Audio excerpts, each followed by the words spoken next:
My name is Mark, a recording angel. I've been observing this earth since the dawn of creation. The Most High has asked me to share my recordings with you.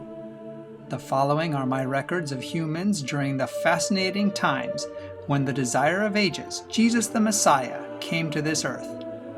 And they're collected in this book, Victory of the Warrior King, the story of the life of Jesus. If today's recording contains situations which might be uncomfortable for younger listeners, I will mark the video with the words parental guidance recommended. Samuel, Herod's palace. Samuel sighed as he lifted another beautifully arranged platter of food to his shoulder and carried it into the banqueting room. His father had gotten him a job in the kitchen of Herod's palace. When the Baptist had been arrested and thrown in prison, Samuel had feared that he might be arrested too as one of the Baptist disciples, but as time had passed, he felt a little more secure. He worried about the preacher, though. Part of his job was to take kitchen scraps down to the prison for some of the more well-to-do prisoners. The poor ones relied on food from home, or just starved. Father called it a sign of Herod's guilty conscience that they were feeding John at all. Herod Antipas had challenged John to make his scathing rebukes to his face. When the Baptist did, the ruler had clapped him in chains and thrown him in the dungeon. However, the Baptist had so many followers and sympathizers that the ruler was afraid to do much more and made sure that John was at least fed. After all, the preacher had not said anything that was not true. People were just shocked that he had the audacity to say it to a ruler like Herod. After the banquet, Samuel scraped some of the leftover food onto a plate, covered it, and headed for the dungeon. The soldiers there knew him by now and swung the door open as he approached. One guard smiled grimly. "They may be leftovers, but John sure eats better than we do." Samuel laughed. "Yeah, it's pretty rich stuff, and I don't know about him, but it gives me chronic indigestion." The soldier nodded. "I know what you mean. Strange food in a strange place does that to me too, and the water here. Before we got the aqueducts going, that was enough to make you sick without eating the food." The boy entered John's cell. "I've brought dinner for you," he said gently. "I'm not hungry," the Baptist replied, sitting with his back against the wall, his eyes closed. "Oh, come on, you've got to eat something. Any day now, Yeshua of Nazareth is going to take over the government, and you'll be out of here. You're going to be all right. Until then, you need to keep your health." "Do you think he ever will?" John asked, his voice sounding tired. "Of course. That was your whole mission in life, to tell us he was coming." "What if I was wrong?" "Wrong?" Samuel asked in surprise. "How could the hundreds of us who left our families and beliefs to follow you, how could that many of us be wrong? No, God sent you, remember." "Some days I can't remember anymore." A tear trickled down his pale cheek. "I was never indoors. Even as a child, they had trouble keeping me in. And ever since my father died, I roamed the wilderness instead of attending the rabbinical schools. I've never been confined in one place like this. I feel as if I'm dying." "Please don't feel like that," the boy begged. "Come on, maybe if you just eat something." The soldier who had been standing guard by the door shook his head. "I don't think eating is going to help him. People who have been outdoors all their lives don't do well in places like this." "You're no help," Samuel snapped. He turned back to John. "Come on, remember the good times. Good times are coming again." The preacher just shook his head. Samuel squeezed his hand. "I'll be back tomorrow. Please eat something before then." As he left, the soldier patted him on the shoulder. "Don't feel bad, boy. Nothing you do will make a difference. Outdoor people just don't do well in here." The next day, Samuel carried the platter of food across the courtyard and down the many steps and through several gates to the dungeon. He wasn't sure if he looked forward to or dreaded his daily duty. Although he had great respect for the Baptist, still it was hard to see him chained up and becoming thinner and more discouraged every day. Samuel sat down near the edge of the cell as the Baptist picked at his food. "Do you remember when we asked you about Yeshua of Nazareth?" Samuel began tentatively. The Baptist nodded. You said that he should increase and you should decrease, and that's exactly what's happened. Curious, John glanced at him out of the corner of his eye. What I don't understand, the boy continued, is that all of us following you were so devout. We were really careful to fast on the right days and to spend a lot of time in prayer. The followers of Yeshua don't seem to fast. Every time you turn around, they're going to a different party, including some with social outcasts. They're not careful about the way they wash their hands, the way they keep the law, or anything. Are you sure he's the one you were waiting for? John sat with his head in his hands. I don't know anymore. Maybe you should ask him. What? Yes. Why not? Ask him if he's the one that I was waiting for. And ask him about the fasting and the praying. I'd like to know. He leaned against the wall and closed his eyes. Aren't you going to eat? I've had all I want. I'll leave it a little while longer. Maybe if I come back later, you'll get your appetite back. As Samuel headed back toward the kitchens, he decided to ask his father if they could visit Yeshua of Nazareth.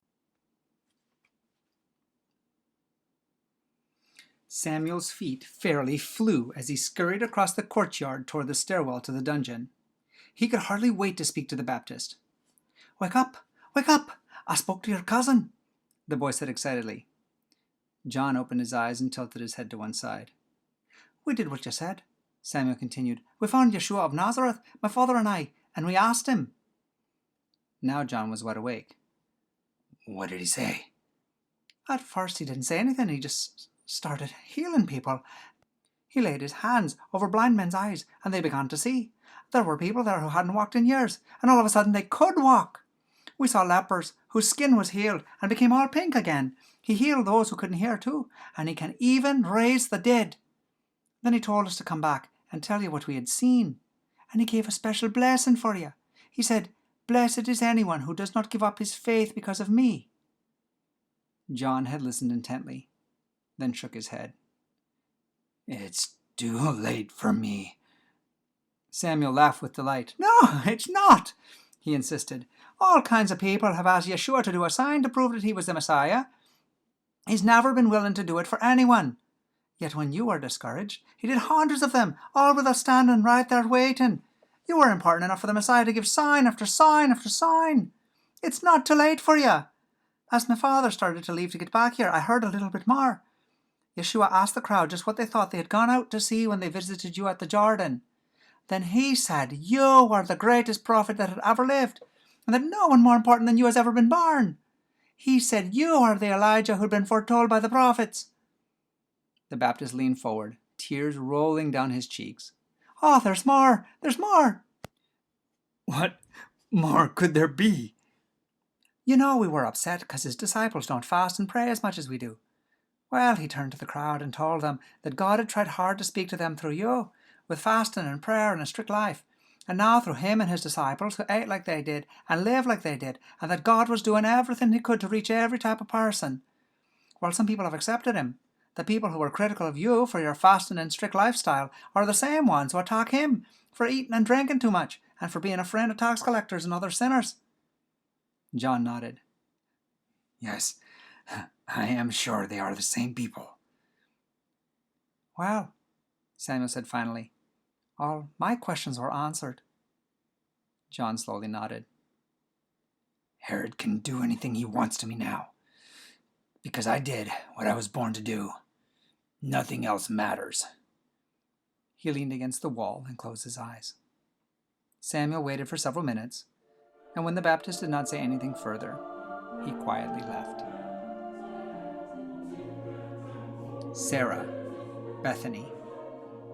Sarah hurried toward the village well. The younger women met there early in the morning to catch up on news and enjoy a few minutes together before the start of another heavy workday. Have you heard? Her friend Leah asked. Heard what? I just got here. Mary's back. For a moment, Sarah just stared at her friend. She is? She has more courage than I have. Yes, they say she returned last night with a whole bunch of men. What a surprise, Sarah said bitterly. But then what else would you expect from someone like the Magdalene? The other women at the well laughed. I wonder if she's planning to stay, someone asked. I certainly hope not, Sarah answered. We don't need her kind around here. Leah nodded her agreement. It's true, but why would she come back? I heard that she was wealthy and doing very well at what she did in Magdala.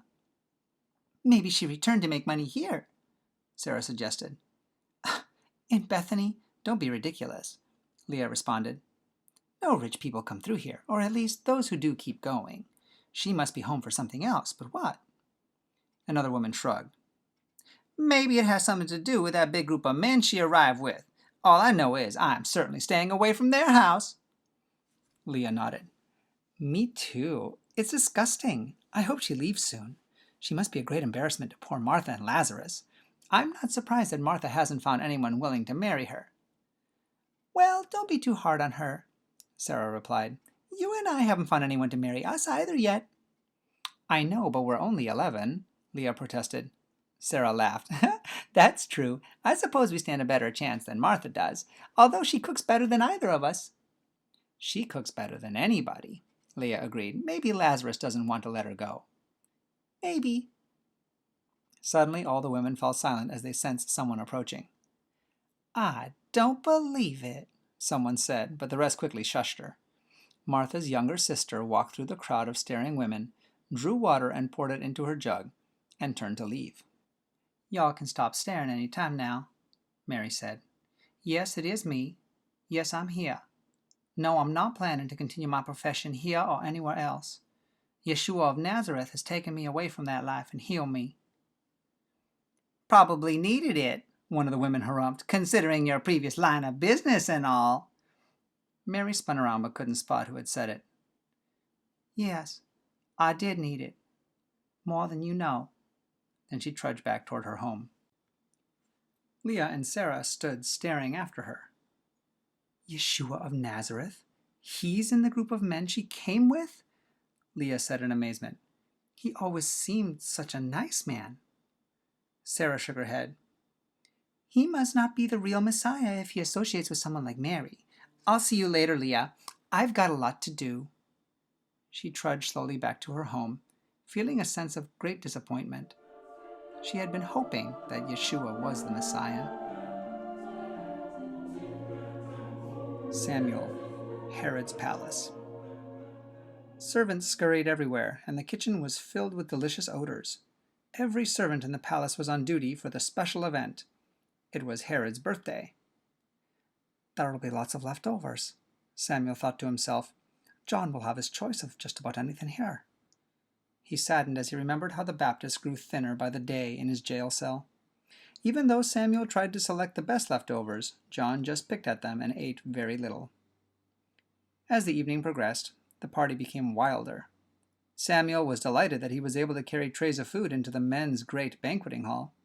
Dancers from Arabia competed with jugglers from Persia. He saw incredible gifts of gold and exotic animals. Then the music stopped as the last of the jugglers disappeared from the banquet hall. The doors opened, and Herodias entered. She wore heavy makeup and not enough clothes, in Samuel's opinion. He lowered his eyes. Our ruler and his wife are an embarrassment, he thought to himself. I'm totally without shame. A murmur of surprise greeted Herodias, since she should have been with the women in their banqueting hall.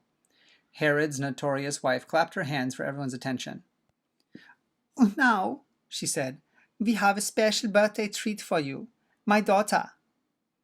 As Herodias left, the musicians started playing a sensual song, and a young dancer entered the room. Her eyes heavily darkened with the kohl that wealthy women used. She began to dance. Seconds later, Samuel felt a hand on his shoulder. It was his father. Samuel, get back to the kitchen right now. Father, I'm as old as many of the other servers, the boy protested. His father just shook his head. Slowly, Samuel walked back to the kitchen. He could still hear the music in the background and voices in the great hall. After fixing a platter for the Baptist, he trudged across the courtyard and down the familiar stone steps. The Baptist was looking even more pale and tired tonight. The faint but undulating music had an eerie quality in the underground cell. Then it stopped, followed by loud cheering. I brought you some of the best stuff, the boy said. I slipped it out to you early. The Baptist nodded. May God bless you for your faithfulness to me. I hope he blesses you with freedom really soon, Samuel responded. The Baptist closed his eyes. Please eat some of it. Silence filled the cell, broken suddenly by the sounds of footsteps echoing down the corridor. They must be bringing someone new, Samuel sighed, but the soldiers had no prisoner. They marched straight to John's cell. John, son of Zechariah, one soldier said. The Baptist raised his head. The others unhooked the chains that held him in a crouching position against the wall. The Baptist had been there so long he was unable to straighten up fully by himself. They pulled him to a standing position. To where? John asked. To the block, a soldier announced. Your time has come. No, Samuel protested. This can't be happening. He's my friend. He's a prophet. The friendly soldier who often chatted with Samuel seemed not even to notice his presence. He turned on his heel and led the rest, who were supporting the weakened prophet, between them. No, somebody stop them, the boy screamed, then fled up the stairs to find his father. Samuel sobbed and sobbed against his father's chest. His father held him quietly and said nothing. Can't we do anything, father? He asked. His father shook his head. Nothing. Herod is drunk. Herodias had her daughter Salome dance for him. Afterward, Herod promised her anything she wanted. She ran over to the women's banquet hall and asked her mother what she should request. But if she could have had anything, why didn't she ask for money, or jewels, or power, or a house? Those may be things she would enjoy, but her mother wanted the head of John the Baptist on a platter. She's hated him ever since she was publicly humiliated when John condemned her sin with Herod. I don't think we will be able to do anything. You must be strong, my son, and you must not speak of your feelings here. It is very dangerous. You have been faithful to the Baptist, now you must be faithful to what he taught you. I can't believe they're really going to kill him. Suddenly they heard a roar and then silence in the direction of the women's banquet hall. Another servant rushed into the kitchen. What's happening? Father asked him. They just took the prophet's head in on a platter and presented it to Herodias. Father looked sick. Come, Samuel. He and the boy hurried out of the kitchen. Where are we going? The boy inquired as his father led him across the courtyard and down the steps. She may have his head, but where are we going to get the rest of him? The soldier who had been Samuel's friend stood at the bottom of the steps. When Father and Samuel came rushing down, he nodded to Father, then leaned up against the wall, folded his arms across his chest, and closed his eyes. Father brushed past him into a large room at the end of the cell block. There, in a pool of blood, rested the prophet's headless body. Quickly, Samuel, help me. Taking off his outer cloak, Father rolled the prophet's body onto it. You get one end, I'll get the other. Hurry, we've only got a few minutes. And gently carrying the prophet's body, the father and son slipped up the stairs and disappeared into the night. This broadcast has come from the book Victory of the Warrior King by Sally Pierson Dillon, with permission from the Review and Herald Publishing Association. This book and the rest of the series, War of the Ages, can be purchased by going to www.adventistbookcenter.com or by calling 1-800-765-6955. I'm your narrator, Austin Backus, and this audio project is a gift to you from my free Christian book ministry, RXF 1888. Please visit our website, www.rxf1888.com, to request free Christian books for both kids and adults. And join us here again for more stories from Mark the Recording Angel.